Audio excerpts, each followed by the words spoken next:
ak beneen affaire bi ma conforté ci moom.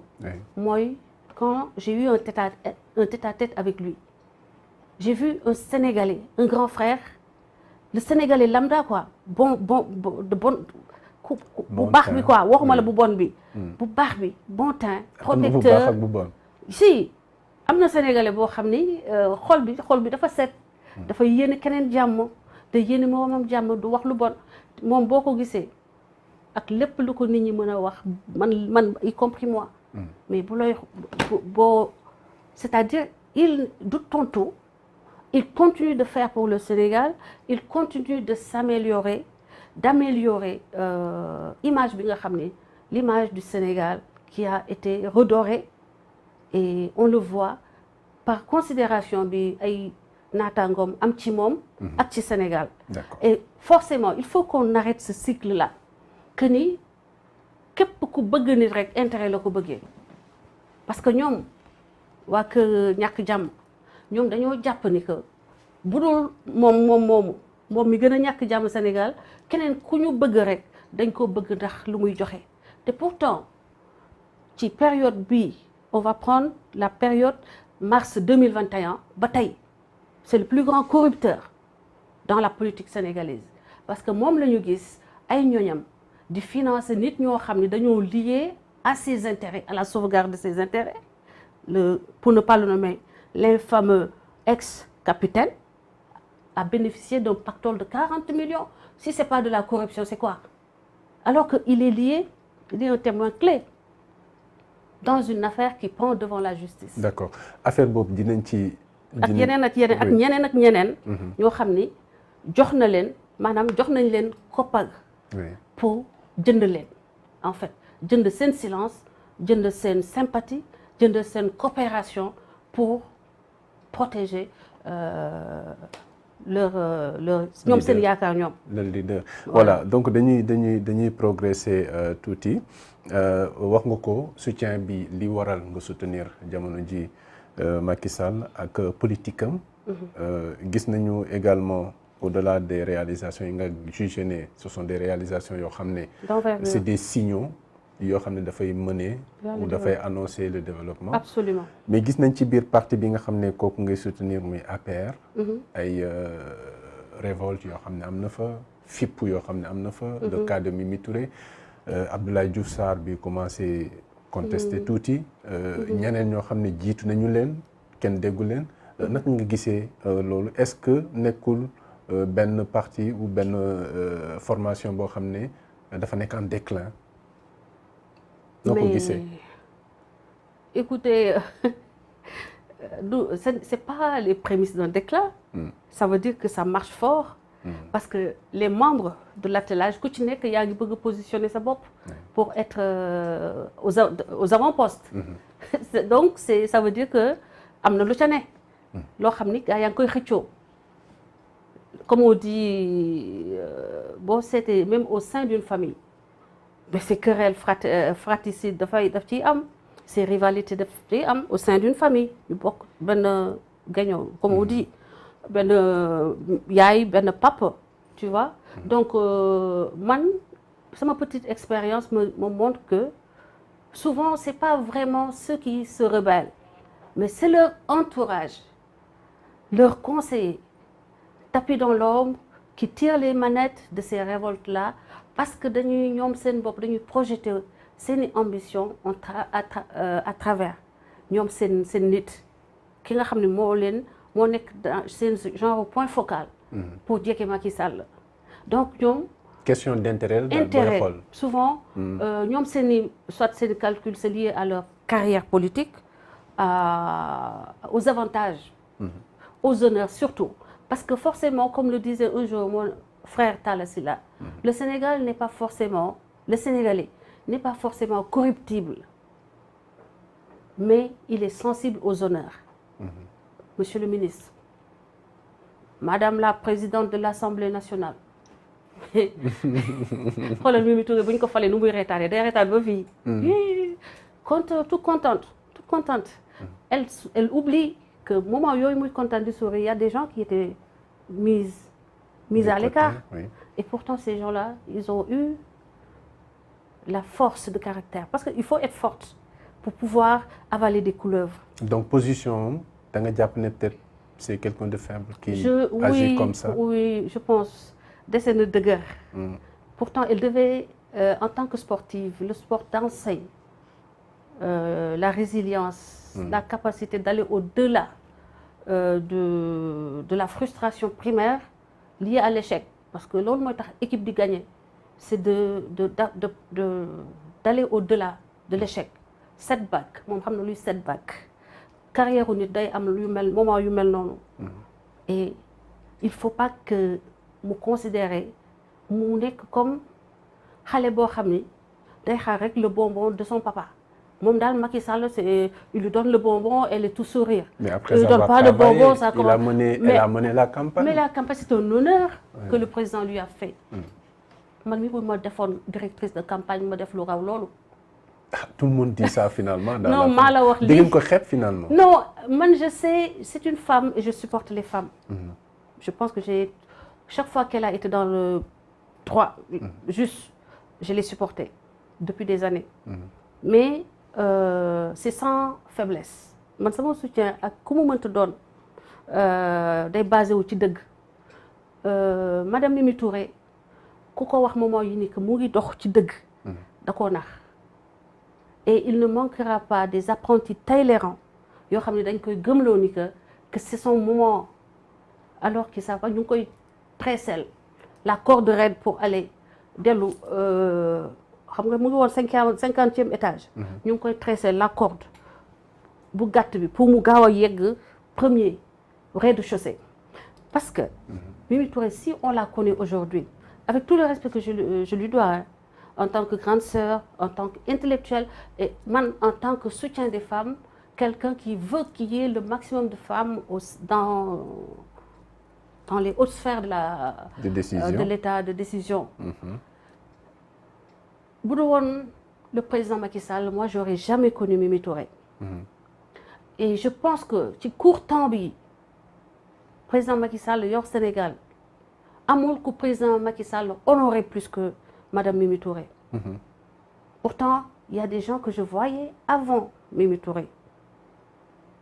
Mais pourquoi, par exemple, Mimi Touré, président Fallou def ko ministre de la Justice, est-ce qu'elle a fait un entretien moom muy woote léegi pour qu'il y ait au jury pour vérifier la compétence de ce que le président veut nommer. Mais Madame Mimi Touré, vous auriez dû proposer cela parce que vous étiez vraiment très proche du président. Est-ce que tey la xelam leer ba tax mu xalaat ne peut-être loolu. Comme par hasard, elle se réveille dans le sommeil. Mais on peut lui concéder. Mais dama bëgg ñu dellu rek. Moom ba ñu koy nommer. Quand est-ce qu'elle a eu à faire un entretien face à un panel d'experts? Et pourquoi depuis 2012, elle n'a jamais pensé que loolu lu war a mën a nekk la? Est-ce que depuis 2012 ba ñu ko nommé, quel est son bilan? Bu fekkee ne elle tient autant à la compétence, dañ koy jël à ses mots, à ses propres mots. De quoi peut-elle se prévaloir?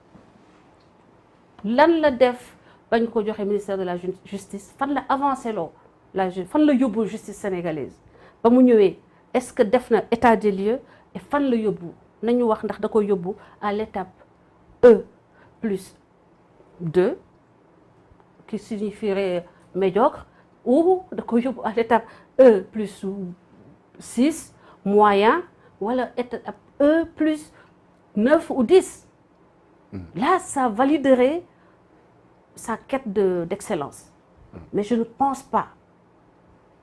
Et il ne suffit là, xoolal xam-xam rek doyul. Il faut savoir travailler en équipe.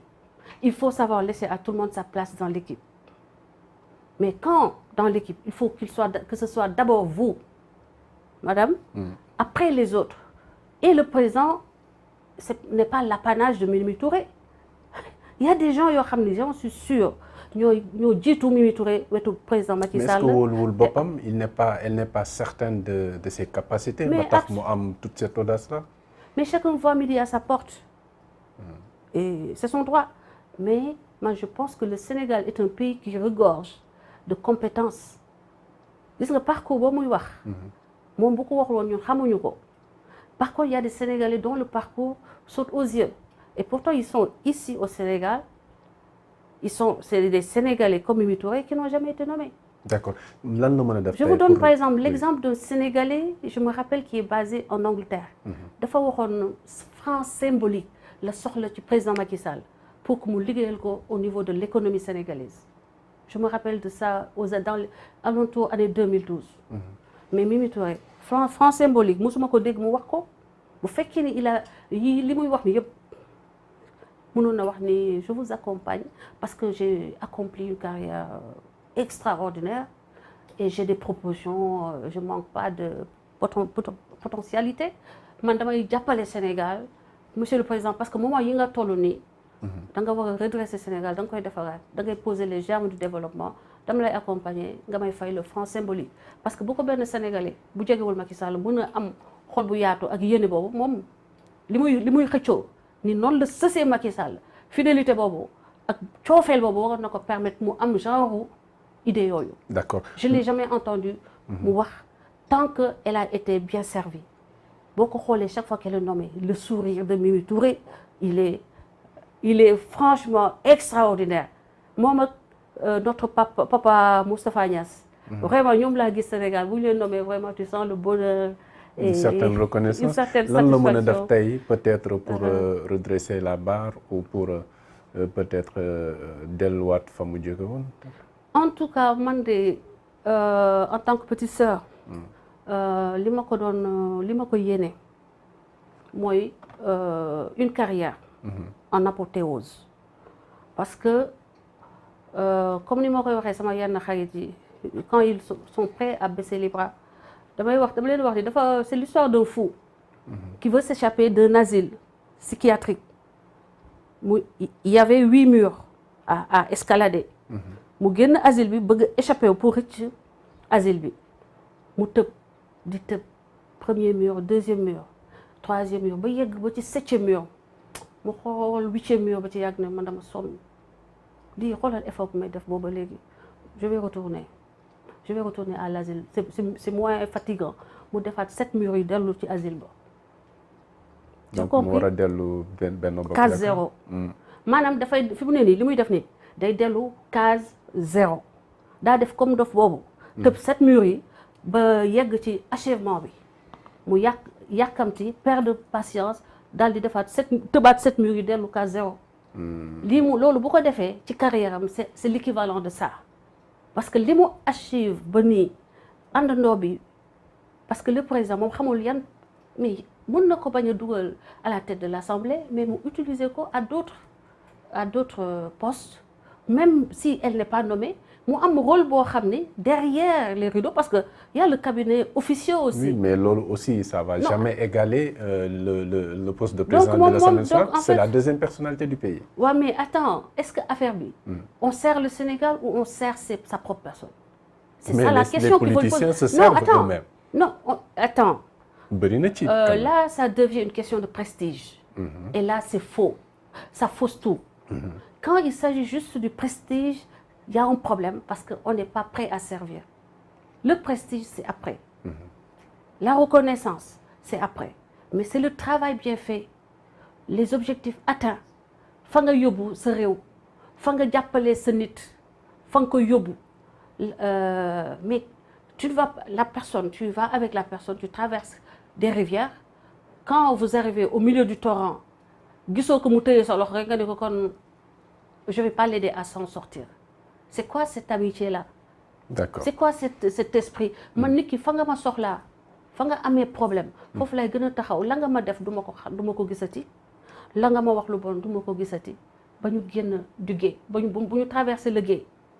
Là, on règle nos comptes. D'accord. Mais en au trouble yi Sénégal nekk tey, sa posture ni responsable ni patriotique. Parce que menaces yi xam na leen, on les a combattus ensemble pour un moment. Mais moom tant que c'est pas avec des honneurs et le prestige qu'elle estime dû à son rang, maanaam dafay ci këpp kii quoi. Elle met le grain qui va faire que la machine ne tourne pas à 100%. D'accord. Et ça, c'est pas pardonnable. En tant que patriote, en tout cas, moi, c'est de ce côté-là que j'appréhende mon action. Parce que moment bii guddi yi lëndëm yi Sénégal nekk si képp ku nekkul ak ñun tu es contre nous. Ah bon. Képp ku nekkul président Macky Sall ak président Macky Sall tey on peut te considérer comme être tu es avec l'ennemi du Sénégal. mooy ñi nga xam ne tey dañoo bëgg taal Sénégal bëgg a déstabiliser bëgg a secouer les fondements de cette nation pour profiter du chaos et se propulser à des stations de jouissance et de, de prestige.